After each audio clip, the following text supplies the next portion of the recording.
नमस्कार बच्चों, कैसे हैं आप लोग। आशा करता हूँ कि आप लोगों की प्रिपरेशन एकदम मस्त चल रही होगी। तो जैसे कि आप लोग जानते हो कि एपी काफ़ी इंपॉर्टेंट चैप्टर है और एपी से काफ़ी सारे क्वेश्चंस पूछे जाते हैं, खासकर आर डी शर्मा और आर एस अग्रवाल से। तो आज हम एक इम्पॉर्टेंट क्वेश्चन करने वाले हैं और ये क्वेश्चन काफ़ी इंपॉर्टेंट है। क्यों? क्योंकि ये ऑलरेडी आपके 2015 में पूछा जा चुका है।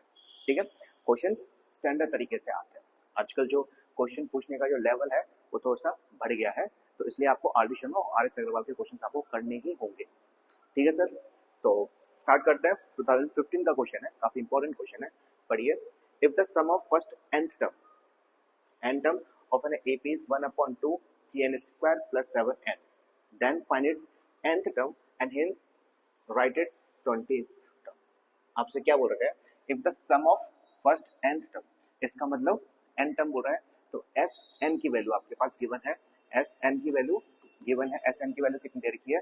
1/2 3n स्क्वायर प्लस 7n, ये हमारे पास गिवन है क्वेश्चन के अंदर। आगे आगे क्या बोल रहा है? Then find its nth term. जब भी आपका nth टर्म आ जाए तो आपको समझना an की वैल्यू पूछी है, तो आपसे an की वैल्यू फाइंड आउट करनी है। an की वैल्यू फाइंड आउट करनी है and hence find its 20 term. 20 term मतलब a20 की वैल्यू फाइंड आउट करनी है। किसकी वैल्यू? a20 की वैल्यू फाइंड आउट करनी है। ठीक है, हमारे पास गिवन क्या है? हमारे पास एस एन वैल्यू दे रखी है। एस अपॉन कितना एस एन कितना दे रखा है? 1/2 ब्रैकेट के अंदर 3n स्क्वायर प्लस 7n। हमें ढूंढना क्या है? an और a20 फाइंड आउट करना है। तो क्वेश्चन काफी इंपॉर्टेंट है। अगर ये आया तो कम से कम 3 मार्क्स का है। कितने मार्क्स का क्वेश्चन है ये है आपका 3 मार्क्स का क्वेश्चन। अच्छा, इसको कराने से पहले मैं एक छोटा सा तुम्हें कंसेप्ट क्लियर करा देता हूँ। एपी क्या होता है?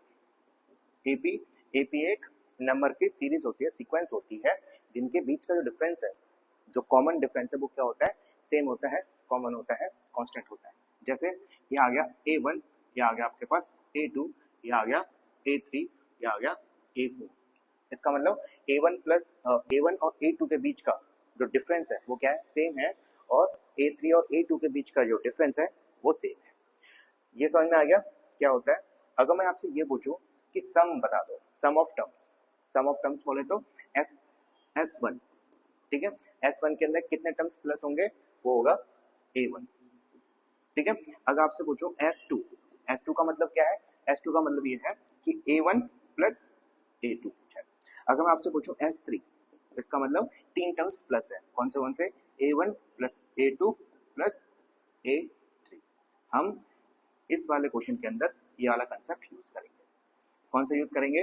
S1 का कंसेप्ट यूज करेंगे और S2 का कंसेप्ट यूज करेंगे। ठीक है, इससे क्या होगा? इस वाले कंसेप्ट को यूज करने के बाद हमारे पास एपी निकल के आ जाएगा। क्या निकल के आ जाएगा? एपी निकल के आ जाएगा। तो मैं यहाँ से स्टार्ट करता हूँ। ठीक है, यहाँ पर अगर आ रहा हूँ, इस चीज को देखते रहना, इंपॉर्टेंट है। ठीक है, देख हमारे पास क्या गिवन है?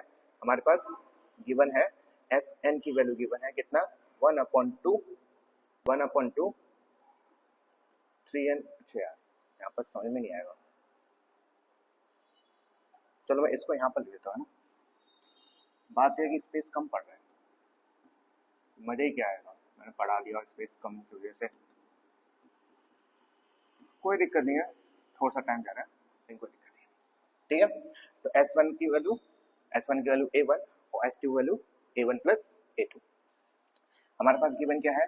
Sn equals to 1/2 3n square plus 7n। अगर मैं यहाँ वैल्यू पुट करूँ S की वैल्यू 1, सॉरी n की value 1, put n equals to 1। ठीक है, अगर मैं पुट कर दूं n की वैल्यू 1, तो क्या मेरा S1 निकल आएगा? आप बोलोगे यस, S1 निकल आएगा। यहाँ पर S1 1/2 3 n की जगह पर मैं क्या डालूंगा? 1 पुट करूंगा n को, 1 का होल स्क्वायर प्लस 7 n की जगह पे 1 आ गया। आगे करो, 1/2, 1 का होल स्क्वायर 1 होता है। जब 1 का होल स्क्वायर 1 होता है फिर उसके बाद मल्टीप्लाई करेंगे 3 का, तो 3 1 जा 3 प्लस 7 का मल्टीप्लाई करेंगे 1 के साथ, तो कितना आएगा? 7 आएगा। 7 और 3 10, और 10 को हम 2 से डिवाइड करेंगे तो कितना आएगा? 5। ठीक है, तो S1 की वैल्यू कितने निकल के आई? यहाँ पर लिख देते हैं। S1 की वैल्यू कितने निकल के आई? S1 की निकल के आई 5। S1 equals to 5। इतना समझ में आ गया? आ गया। अब हम करेंगे S2 की वैल्यू, क्या करने वाले हैं हम, put n equals to 2, n की वैल्यू हम पुट करने वाले हैं S2 1/2 3, n की जगह पर क्या पुट करेंगे हम, 2 पुट करेंगे, 2 का होल स्क्वायर प्लस 7, n की जगह पर 2 पुट कर दिया, ब्रैकेट क्लोज।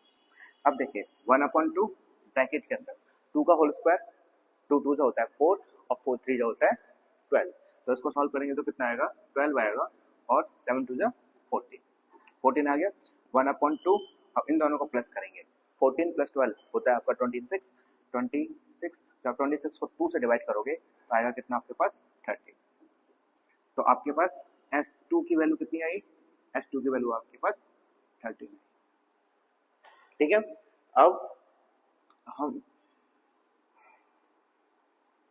अब देखिए, अब इसको और इनसे, इसको हम कंपेयर करेंगे इसके साथ और S2 कंपेयर करेंगे इसके साथ।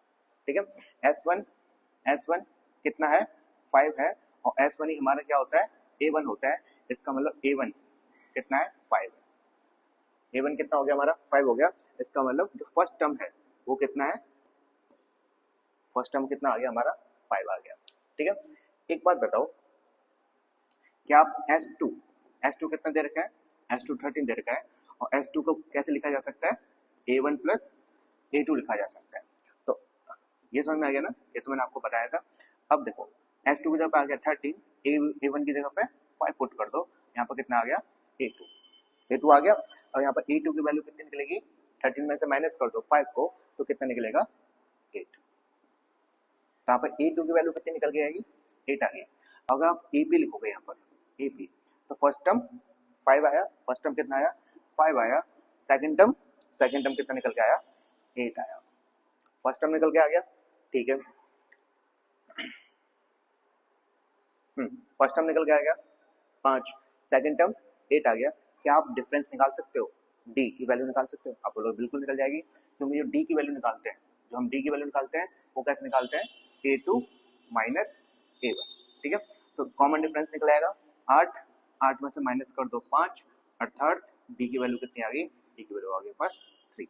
तो D की वैल्यू कितनी आ गई, D इक्वल्स टू 3 की वैल्यू आ गई।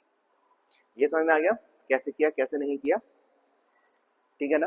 अब हम इसको करते हैं रेस। अब देखिए हमारे पास A की वैल्यू निकल आई, D की वैल्यू निकल आई, अब तो आप किसी की वैल्यू भी निकाल सकते हो। हमें ढूंढना क्या है, हमें ढूंढना है AN और A20, निकाल लोगे ना, अब तो निकल जाएगा। आप लोगों ने पढ़ रखा होगा अपनी कोचिंग्स के अंदर या स्कूल में पढ़ रखा होगा, तो यहाँ पर बस रिवीजन करने के लिए आते हो। ठीक है, बस रिवीजन करो अच्छे से, जितना ज़्यादा हो सकता है पढ़ाई पर ध्यान दो, है ना। ठीक है सर, A की वैल्यू निकलाई, D की वैल्यू निकलाई, अब हमें ढूंढना है AN की। देखो AN का फॉर्मूला क्या होता है बताओ, AN का फॉर्मूला क्या होगा, AN का फॉर्मूला होता है हमारे पास A plus n-1 multiply by D, ये फॉर्मूला होता है। हमारे पास वैल्यू किस किस की गिवन है, हमें A की वैल्यू गिवन है, मतलब A की वैल्यू दे रखी है, निकाली हमने, D की वैल्यू निकाली, हम इसके अंदर पुट कर देंगे।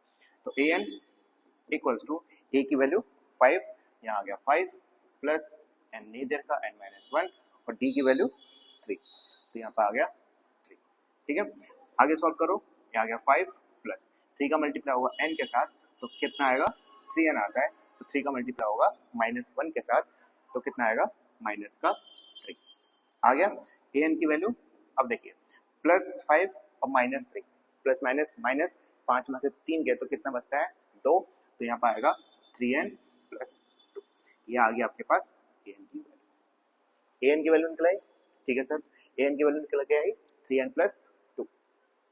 अब हमसे आगे क्या पूछा है, आगे पूछा है A20 की वैल्यू।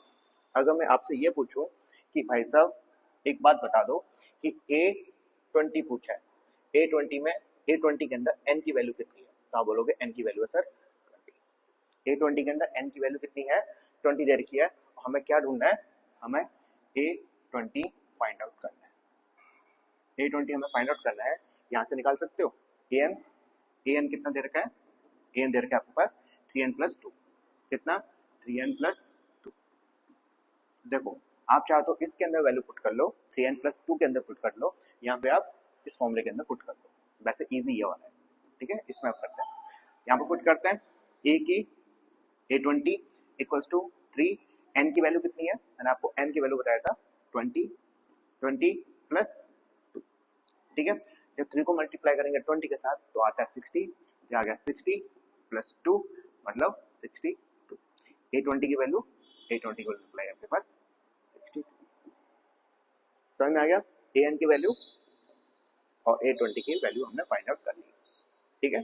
तो अच्छा क्वेश्चन था, आशा करता हूँ आप लोगों को समझ में आ गया होगा। समझ में आ गया होगा तो प्लीज लाइक शेयर और सब्सक्राइब जितना ज़्यादा हो सकता है अपने दोस्तों के साथ शेयर कर दीजिए और कमेंट करके बताओ कि आपको कौन सा क्वेश्चन करना है, ठीक है। तो अभी के लिए बस इतना ही, ठीक है, नमस्कार।